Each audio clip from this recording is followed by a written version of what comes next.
Select a drawing model, plan view, elevation view or an isometric view.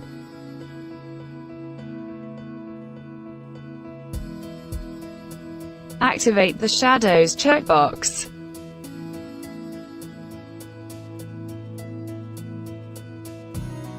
Set a date.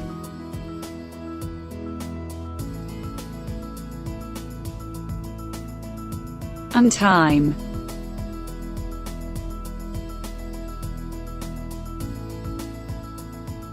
Now set the shadows effect in your drawing model representation.